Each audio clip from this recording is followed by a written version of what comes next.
देख रहे हैं खबर एनडीटीवी, रिश्ता हर खबर से। स्वागत है आप सभी का हमारे चैनल खबर एनडीटीवी में और मैं हूं आपके साथ तनु।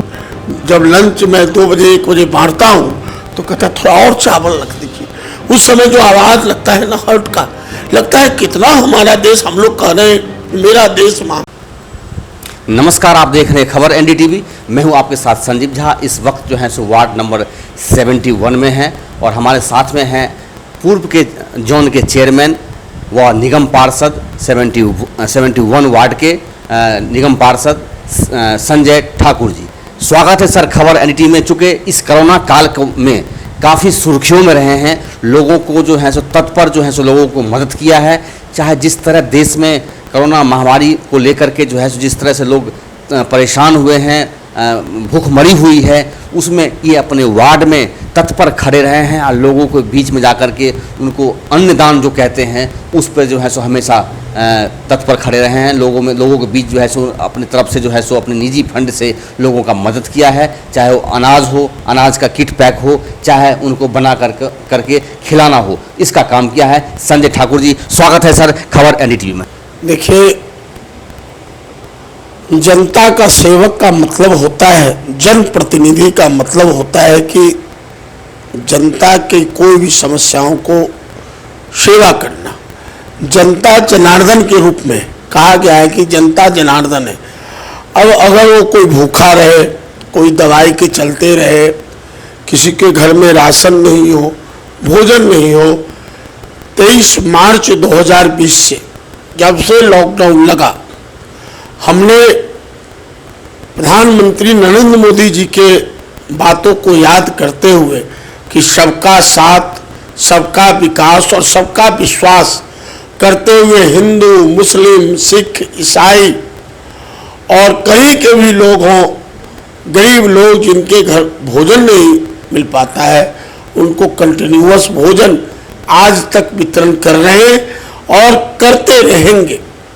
साथ साथ सूखा राशन भी लोगों को मैंने दिया, दे रहा हूँ और साथ साथ किसी को दवा के लिए भी ऐसा हुआ मैं मदद, आर्थिक मदद, हाँ आर्थिक मदद किया हूँ। आप उसके बाद बस द्वारा और ट्रेन द्वारा पिछले लॉकडाउन में मेरे ही यहाँ से स्पेशल ट्रेन गई थी, जो अपने वार्ड में राजपुर क्षेत्र है, वहाँ से 1200 मजदूर को ट्रेन ये करा के हमने भिजवाया था और 39 से 40 बस को हमने ये करके भेजा था। ये मेरा दायित्व बनता है। बिहार, झारखंड। सर जिस तरह से क्या नाम है आप लोगों की मदद कर रहे हैं, अब तक जो है सो दोनों कोरोना का 2 वेव चल चुका है। 2 वेव के अंदर में अब तक कितने लोगों को अपनी तरफ से राशन किट वितरण किए हैं? मेरे अनुसार से 6354 के करीब राशन किट हमने 1.25 साल में दिया है लोगों को। और जो बना करके वितरण करते हैं वो अभी तक चल रहा है, वो चलता रहेगा।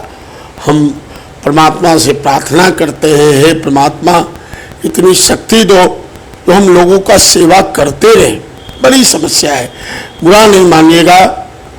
देश आज़ाद होने के बावजूद भी आज़ाद तब कहा जाता है जब मनुष्य को लगे कि हमको भरपेट भोजन मिल रहा है, हमको रोजगार मिल रहा है, हमको स्वास्थ्य मिल रहा है। लेकिन देश आज़ाद हुए इतने दिन बाद केवल सिंगल जो प्रधानमंत्री नरेंद्र मोदी जी का जो सोच रहा है और भारतीय जनता पार्टी की जो सोच है कि अंत्योदय योजना, अंतिम व्यक्ति का जब तक विकास नहीं होगा, तो अब उसमें जनधन योजना के द्वारा प्रधानमंत्री जी डायरेक्ट पैसा भेजे। गरीबों को 80 करोड़ लोगों को पूरे देश में और 80 लाख दिल्ली में लोग को राशन मिल रहा है। उसी तरीके से फ्री वैक्सीन जो मिल रहा है, तो ये प्रधानमंत्री जी इस चीज़ को कर रहे हैं, जिस चलते जनता को थोड़ा मदद मिल रही है। नहीं तो बहुत बुरा है। मैं पूछना चाहता हूँ कि कोरोना काल में, मैं पूछना चाहता हूँ कि कोरोना काल में जो पब्लिक जनप्रतिनिधि निकला नहीं और कोरोना के डर से नहीं निकला, ये कोई जवाब नहीं होता है।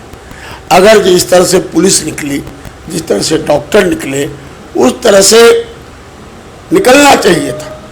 लेकिन मुझे लगता है कि मैंने जो 23 मार्च 2020 से मेरा अगर मोबाइल आप लीजिएगा तो मोबाइल में प्रतिदिन का हमारा कार्यक्रम है, जो मैंने भोजन वितरण किया, सूखा राशन वितरण किया, गली गली सैनिटाइजर किया, गली गली सफाई का कार्यक्रम चलाया और हर घर सफाई, हर घर दवाई, हर घर भोजन, हर घर राशन। जिस तरह से आप अपने आप को अपने वार्ड के अंदर में एक्टिविटी जो है सो डेली पर डे का एक्टिविटी रखा है लोगों को बीच में, अगर ये इस तरह से हर एक प्रतिनिधि, हर एक नेता अगर इस कोरोना काल में अगर इस तरह से एक्टिव रहते तो शायद इतनी महामारी नहीं होती। क्या मानते हैं? देखिए, इसमें बहुत बड़ा दोष केजरीवाल जी का है। वो माननीय मुख्यमंत्री हैं, हमारे मुख्यमंत्री जी हैं, लेकिन उनको थोड़ा सा प्रैक्टिकल में गड़बड़ी हो गई। जिस तरह से ये दिल्ली देश की राजधानी है, दिल्ली में जो गड़बड़ हुआ है उसका पूरे संसार में चर्चा हुआ है और उसके जिम्मेवार हैं केजरीवाल जी। मान लीजिए कि कोरोना पहले फेज में आया, दूसरे फेज में जो कोरोना आने के बाद उनके पास पैसे की कमी नहीं है, 69,000 करोड़ रुपया है, 69,000 करोड़ में मोहल्ला क्लिनिक के पास गैस का व्यवस्था करवा देते। उनके पास अगर मोहल्ला क्लिनिक था तो वहाँ गैस का व्यवस्था करवा देते, ऑक्सीजन का। ऑक्सीजन के चलते कितने आदमी मरे हैं वो हम उसका वर्णन नहीं करते, इतना आपके पास भी समय नहीं होगा, नहीं तो वर्णन करके बताते। कितनी गड़बड़ी हुई है मुख्यमंत्री जी से, उसका वर्णन नहीं किया जा सकता है। इतना ऑक्सीजन के चलते लोग मर गए। मेरे वार्ड में पर्यावरण कॉलोनी है, वहाँ एक परिवार में सास, ससुर, बेटा, बहू को हो गया। ससुर जी का देहांत हो गया, उनके कोई उठाने वाले नहीं थे। हमने फिर एसडीएम साहिबा को कह के वहाँ से बॉडी उठवाए। यहाँ मेरे फ्रीडम फाइटर कॉलोनी में एक 27 साल का लड़का था, 32 साल का लड़का था, बैंक में सर्विस करता है, कोरोना हो गया। ऑक्सीजन के लिए ऐसे छटपटाया और ऐसे चला गया, बड़ा अफसोस लगा। हाँ, उसके बाद हमारे यहाँ फिर ऐसा हुआ कि बाद में हम लोगों ने जब देखा तो हम लोगों ने व्यवस्था किया कि हमारे माननीय सांसद रमेश विधूरी जी राधा स्वामी में पढ़ के और ऐसे व्यवस्था करवाए कि वहाँ हमने भर्ती लोगों को करवाया। कुछ एम्स में मनोज तिवारी जी का, दिल्ली सरकार कहती थी कि राधा स्वामी हमने करवाया और केंद्र सरकार की तरफ से सांसद महोदय कहते थे हमने करवाया। क्या सच्चाई है? सच्चाई क्या बात है कि अगर दिल्ली सरकार को करना होता तो जैसे पिछले साल doctor BM Mishra ji DM साहब थे, 10,000 बेड था।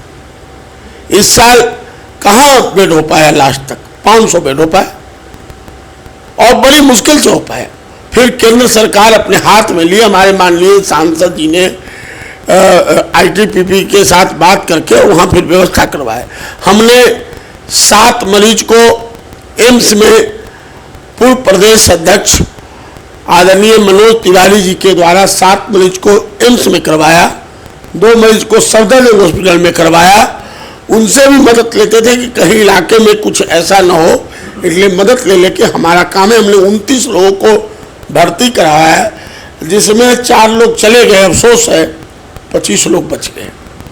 ठाकुर जी, दूसरा सवाल हमारा ये है कि एक तरफ तो आप लोगों को राशन मुहैया करवाते हैं किट अपने निजी फंड से, अपनी तरफ से, और लोगों को बना करके वितरण खिलाते भी हैं, लेकिन वहीं पर कहीं जो है सो जो केंद्र सरकार माननीय देश के यशस्वी प्रधानमंत्री मोदी जी के नेतृत्व में जो ये फ्री राशन देने का जो घोषणा हुआ था, वहाँ पे जब हमारी खबर एनडीटीवी की कई जगह टीम जो सर्वेक्षण की है, तो वहाँ देखा है लोग बाग पूरे दिन जो है सो लाइन में लगे रहते हैं। टोकन सिस्टम है, उसके बाद कई लोग तो ऐसे हैं कि लाइन में लगने के बाद वापस आ जाते हैं। क्या कहेंगे इस पर? देखिए, मैं शुरू से ही जब लॉकडाउन लगा 23 मार्च 2020 को, तो मैं व्यवस्था देखा, अगर दिल्ली को कोरोना से बचाया है तो एमसीडी बचाई है।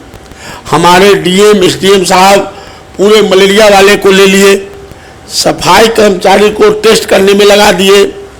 उनके पास अगर व्यवस्था का अभाव है तो हमारे पास सफाई कर्मचारी था, हम घर घर राशन पहुंचा देते। वो जो कह रहे हैं ना कि घर घर हम राशन पहुंचाएंगे, हम घर घर राशन पहुंचा देते, कोई दिक्कत नहीं होती। हम कह रहे हैं हमसे कोई चीज कंट्रोल नहीं हो रहा है तो हम नीचे के स्तर को सारे को देंगे, हम बूथ वाइज आदमी को एक नियुक्त करेंगे।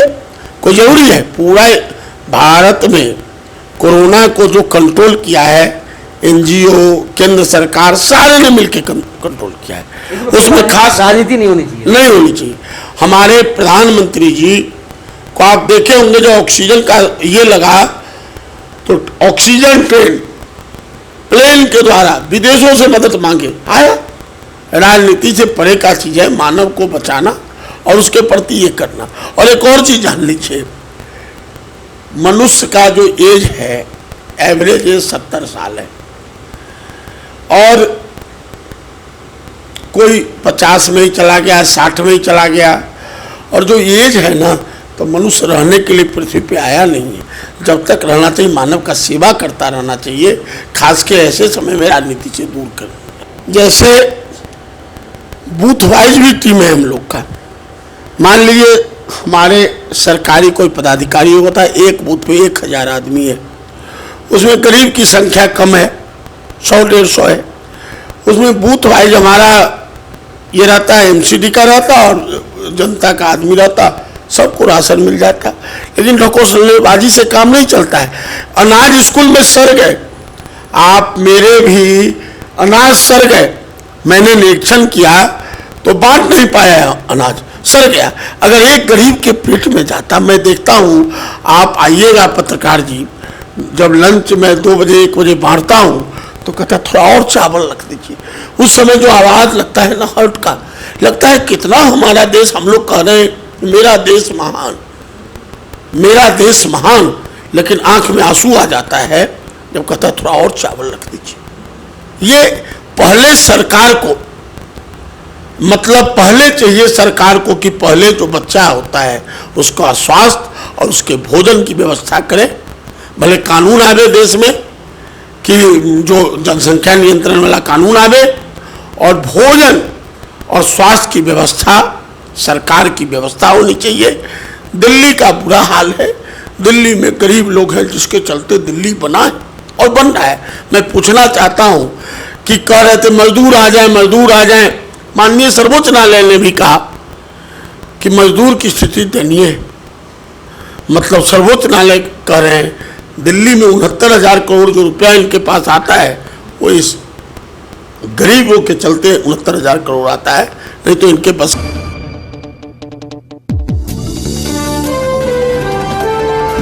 आप देख रहे हैं खबर एनडीटीवी, रिश्ता हर खबर से।